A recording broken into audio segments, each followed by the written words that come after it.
Hello दोस्तों, मैं मनीष स्वागत करता हूँ सभी का पीपल्स एकेडमी पे। पॉलिटी के फर्स्ट लेक्चर में हम लोगों ने संविधान के भाग और शेड्यूल पढ़ लिए थे। आज हम लोग पढ़ेंगे संविधान की प्रस्तावना। ठीक, इसको इंग्लिश में प्रीएम्बल बोलते हैं, हिंदी में एक और नाम बोलते हैं इसको उद्देशिका। ठीक, तो जैसा कि कल बताया था कि संविधान की जब शुरुआत होती है स्टार्टिंग तो प्रीएम्बल से होती है। तो प्रीएम्बल को अगर हम देखें तो जैसे कोई बुक लीजिए आप, तो बुक में स्टार्टिंग में क्या होता है, प्रीफेस होता है, प्राकथन ना।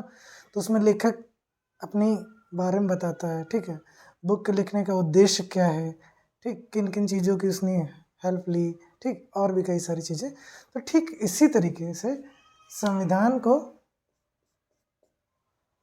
शुरू में क्या पढ़ते हैं हम लोग, प्रस्तावना पढ़ते हैं। ठीक है, प्रस्तावना से हमें बहुत सारी चीज़ें पता चलती हैं कि संविधान जो बनाया गया है, ठीक, इसको अथॉरिटी कौन देता है, संविधान जो निर्माता थे उनका विज़न क्या था, कैसा राष्ट्र बनाना चाहते हैं, क्या क्या उनके लक्ष्य हैं। ठीक, तो ये सब चीज़ें हमें पता चलती हैं। तो आइए एक बार पहले पढ़ते हैं कि प्रस्तावना है क्या, एज इट इज़।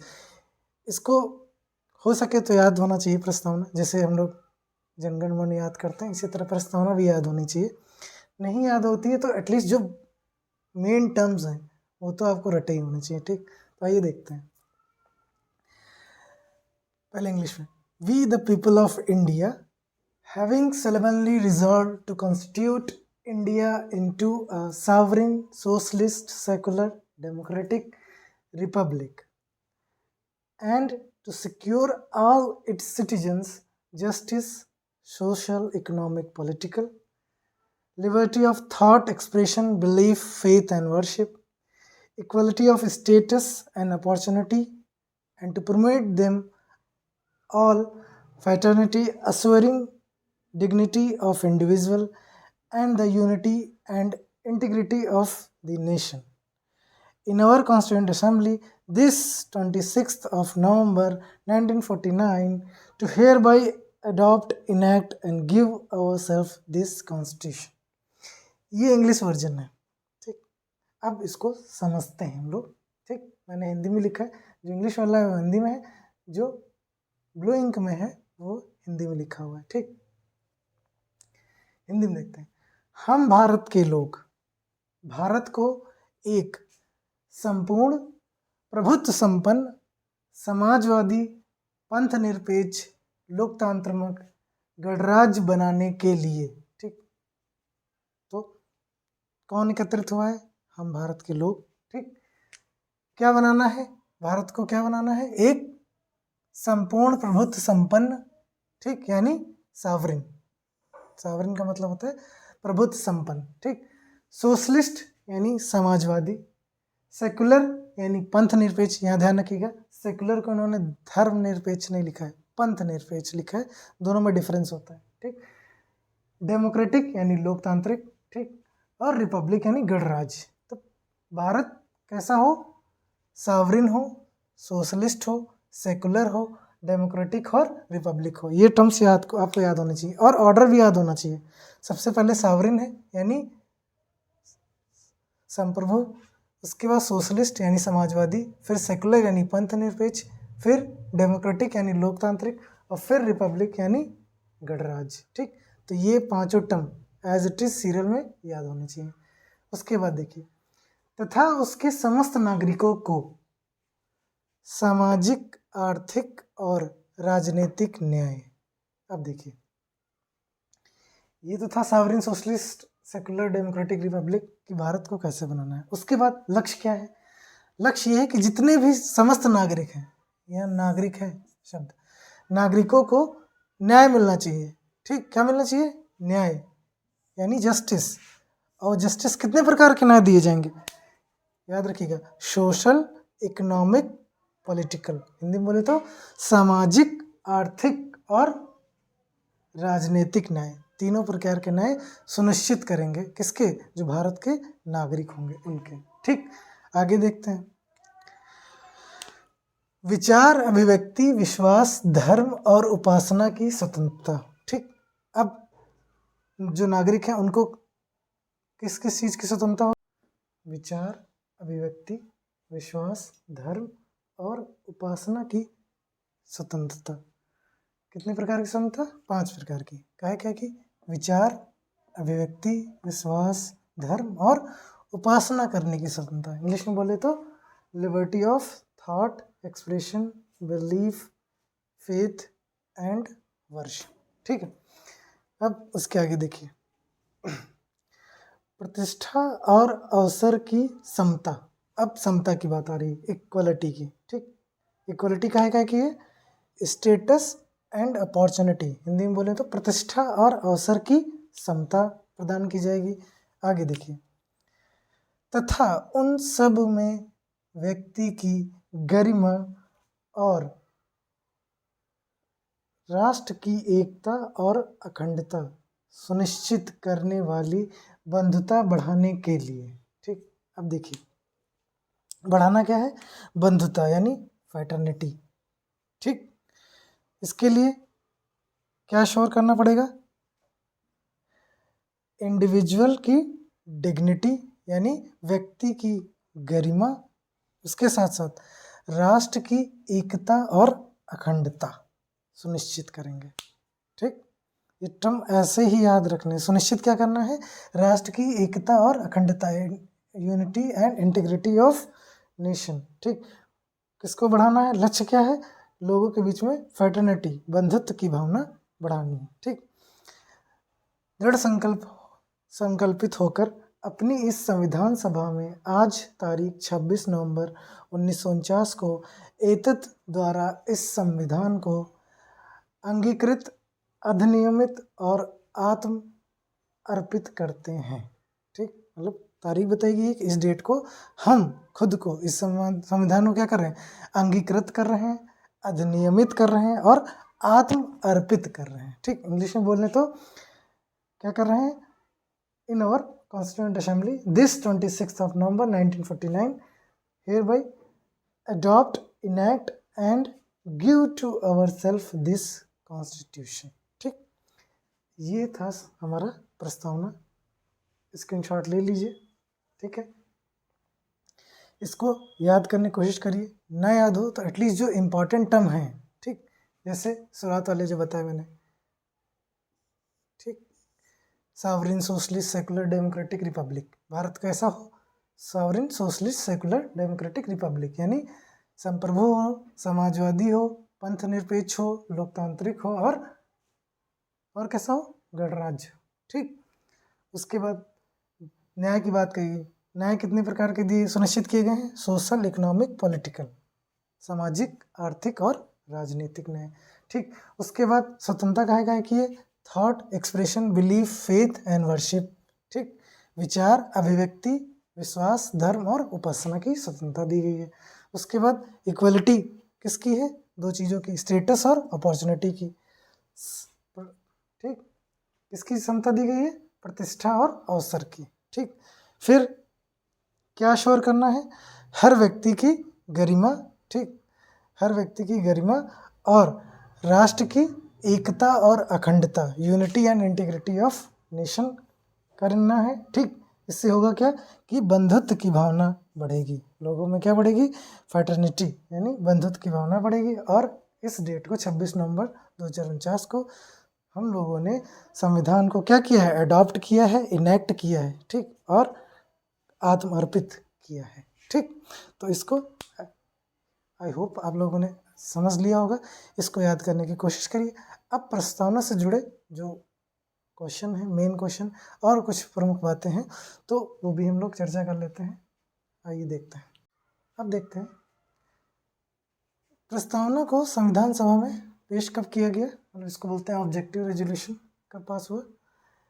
तो 13 दिसंबर 1946 को जवाहरलाल नेहरू जी के द्वारा इसको पेश किया जाता है। ठीक, जिसको बोलते हैं प्रस्तावना प्रस्ताव। तो ये डेट याद रखिएगा और किसने पेश किया था ये याद रखिएगा।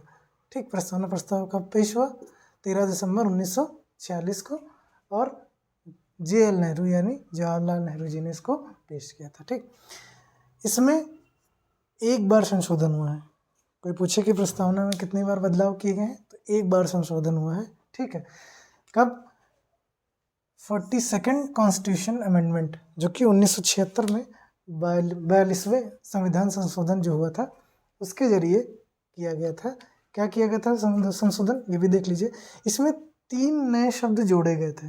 कितने? 3 नए शब्द जोड़े गए थे। कौन कौन से, ये याद रखिएगा। सेकुलर यानी संप्रभुता, सोशलिस्ट यानी समाजवादी, और इंटीग्रिटी यानी अखंडता। ये 3 शब्द बाद में जोड़े गए हैं। क्वेश्चन आता है कि कौन से शब्द हैं जो बाद में जोड़े गए, ठीक। तो कौन सा है? सेकुलर यानी संप्रभुता, सॉरी सेकुलर को हिंदी में बोलते हैं पंथ निरपेक्ष,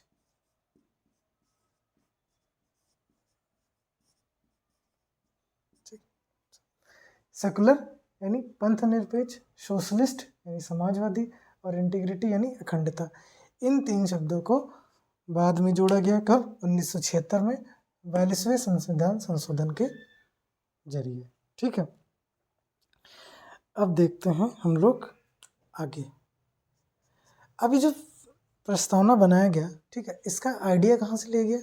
तो जो प्रस्तावना का आइडिया है कि संविधान का एक प्रस्तावना होना चाहिए, ये आइडिया लिए गए हैं अमेरिका से, ठीक, या आप बोल सकते हैं यूएसए से, ठीक।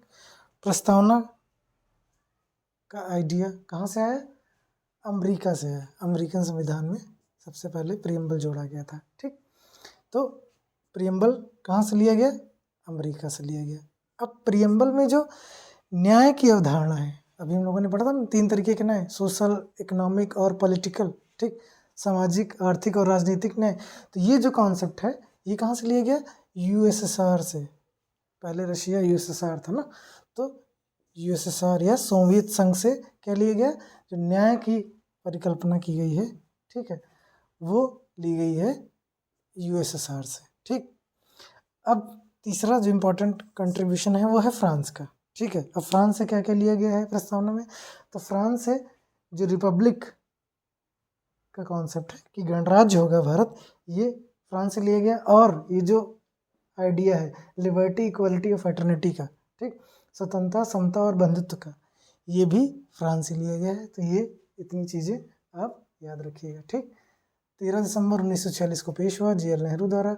एक बार संविधान संशोधन हुआ है इसमें। कब? 1976 में 42वें संविधान संशोधन के द्वारा 3 शब्द जोड़े गए, सेकुलर, सोशलिस्ट और इंटीग्रिटी, मतलब पंथ निरपेक्ष, समाजवादी और अखंडता।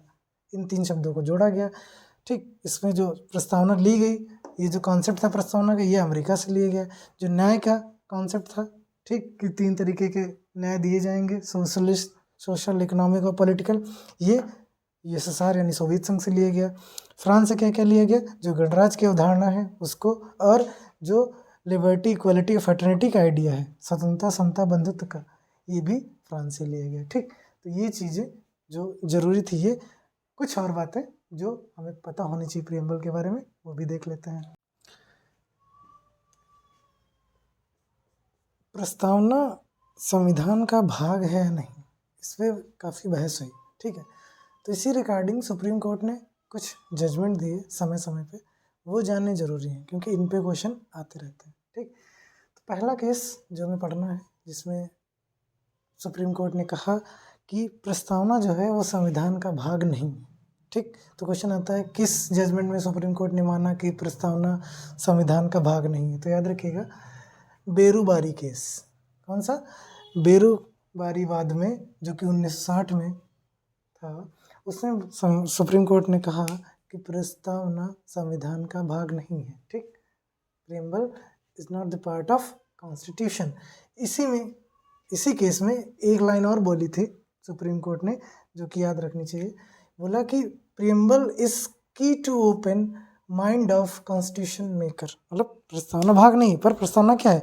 प्रस्तावना एक तरीके की चाबी है जिसके जरिए हम लोग संविधान निर्माताओं के माइंड को रीड कर सकते हैं, ठीक है, कि उन्होंने जो प्रस्तावना बनाया उसमें जो बातें लिखी उसके पीछे क्या तर्क था, क्या उद्देश्य था, क्या विज़न था, वो समझने के लिए प्रस्तावना जरूरी है, ठीक। तो ये हमारी स्टेटमेंट आए, पूछे कि ये कब बोला गया, तो ये याद रखिएगा, key to open mind of constitution maker, ये बेरूबारी केस में सुप्रीम कोर्ट ने कहा था, ठीक।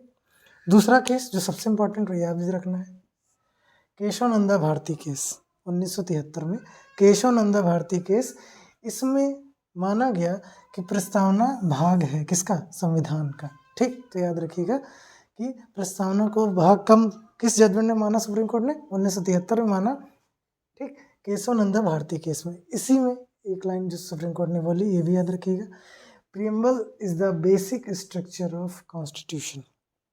मतलब जो प्रस्तावना है वो संविधान की मूल संरचना में आता है।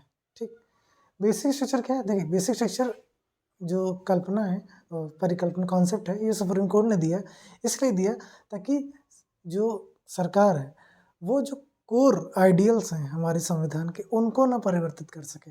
ठीक है, जैसे मान लिए अभी मोदी जी हैं पीएम, अब ये प्रस्ताव लाएं कि अब चुनाव नहीं होंगे, मतलब लोकतंत्र खत्म कर रहे हैं। ठीक, खत्म कर दें, क्यों, क्योंकि भाई अमेंडमेंट तो कर ही सकते हैं ना, संशोधन। तो इससे बचने के लिए क्या सुप्रीम कोर्ट ने कहा कि सरकार सब बदल सकती है। ठीक, लोकसभा में प्रस्ताव लाके कुछ भी बदला जा सकता है, पर क्या नहीं बदला जा सकता, जो बेसिक स्ट्रक्चर है, जो मूल संरचना है, जिन क्वालिटीज जिन आइडियल्स पे संविधान हमारा बना हुआ है उनमें छेड़खानी नहीं की जा सकती।